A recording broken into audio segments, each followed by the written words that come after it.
राजस्थान के अंदर एक बार फिर से बीजेपी की सरकार आ चुकी है, जबकि अशोक गहलोत ने जनता का दिल जीतने में कोई भी कमी नहीं छोड़ दी। फिर भी राजस्थान में कांग्रेस सरकार हार गई। चलिए जानते हैं कि कांग्रेस की वो क्या क्या गलतियां थी जिससे कि राजस्थान में कांग्रेस सरकार हार गई और बीजेपी जीत गई।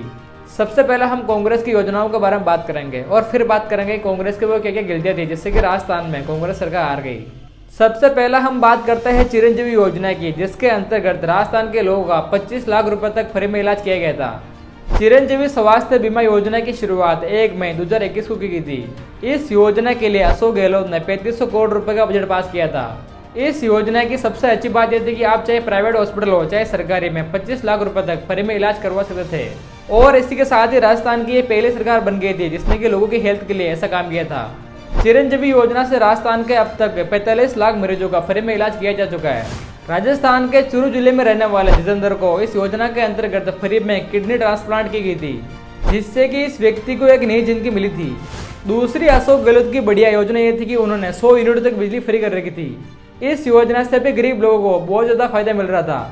इसके बाद अशोक गहलोत ने राजस्थान की महिलाओं को फ्री में मोबाइल दिए थे। इस योजना के अंतर्गत 35 लाख महिलाओं को फ्री में मोबाइल दिए जाने थे, जिनमें से 40,000 महिलाओं को तो मोबाइल मिल भी चुके हैं। और इसके बाद अशोक गहलोत ने राजस्थान के हर एक पंचायत के अंदर राहत कैंप लगवाए थे। इस कैंप के अंदर 100 यूनिट बिजली का ऐलान किया गया था और यह वादा किया गया था कि 500 रुपए में गैस सिलेंडर मिलेगा और इसके साथ घर की राशन सामग्री मिलेगी, जैसे कि तेल, नमक और दाल।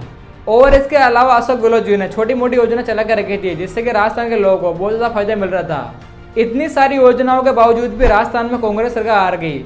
इसके कुछ कारण हैं, चले जानते हैं। कांग्रेस की सरकार के समय कांग्रेस के मंत्री रहे राजेंद्र गुड़ा ने एक बहुत ही बड़ी बात कही थी।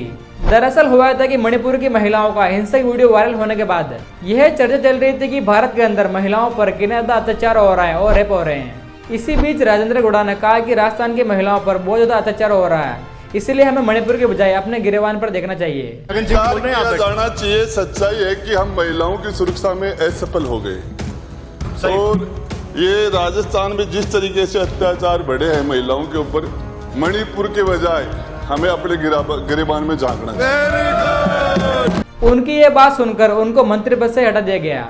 लेकिन हम एनसीआरबी रिपोर्ट के अनुसार देखें तो 2021 में राजस्थान में 6337 रेप के मामले दर्ज किए गए थे, जबकि मध्य प्रदेश में 2947 रेप के मामले दर्ज किए गए थे और उत्तर प्रदेश में 2845 रेप के मामले और महाराष्ट्र के अंदर 2500 रेप के मामले दर्ज किए गए थे। यानी कि रेप के मामले में हमारा राजस्थान 2021 में सबसे ऊपर था। दूसरी कांग्रेस की सबसे बड़ी कमी यह थी कि उनके काल में एग्जाम पेपर बहुत लिखे हुए थे। 11 मार्च 2018 को कांस्टेबल भर्ती का पेपर हुआ था और 17 मार्च को उस परीक्षा को रद्द कर दिया गया था क्योंकि उस एग्जाम का पेपर लीक हो गया था। 2021 में रीट लेवल सेकंड का एग्जाम माध्यमिक शिक्षा ने 26 सितंबर को करवाया था, लेकिन बाद में पेपर लीक होने की वजह से इस परीक्षा को भी रद्द कर दिया गया था। राजस्थान के अंदर ऐसी बहुत सारी भर्तियां थी जिनका पेपर लीक हुआ था, लेकिन उनका आज भी कुछ भी नहीं हुआ। 2011 से लेकर 2022 तक यानी कि 10 सालों में 26 पेपर लीक होने के मामले सामने आए हैं, जिनमें से 14 पेपर तो पिछले 5 सालों में हुए हैं। एक स्टूडेंट किसी भी एग्जाम की तैयारी करता है तो उसको कई साल लगते हैं और वो अपने जी जान से तैयारी करता है, लेकिन जब वो स्टूडेंट एग्जाम देता है तो उसको पता चलता है कि मेरा तो पेपर लीक हो गया है और मुझको अपना एग्जाम वापस देना पड़ेगा। तब उस स्टूडेंट पर क्या बीती होगी जिसने कई महीनों तक जमकर तैयारी की है और आज उसका पेपर लीक हो गया। यह एक बहुत ही बड़ा कारण है कांग्रेस सरकार का हारने का।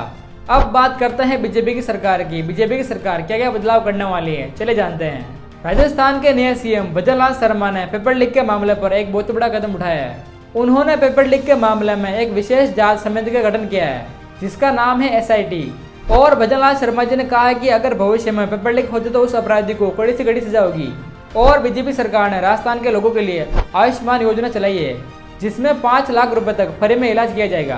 पहले राजस्थान के अंदर गैस का सिलेंडर लगभग 1000 रुपए का आता था, लेकिन बीजेपी सरकार ने 450 रुपए में गैस का सिलेंडर देने का वादा किया है। बीजेपी की इन योजनाओं से गरीब लोगों का बहुत ज्यादा फायदा होगा और आने वाले समय में बीजेपी सरकार और नई अपनी योजना लेकर आएगी। आप सभी को राजस्थान के अंदर कौन सी सरकार अच्छी लगती है, बीजेपी या कांग्रेस? आप सभी लोगों की राय हम कमेंट बॉक्स में जरूर दीजिएगा।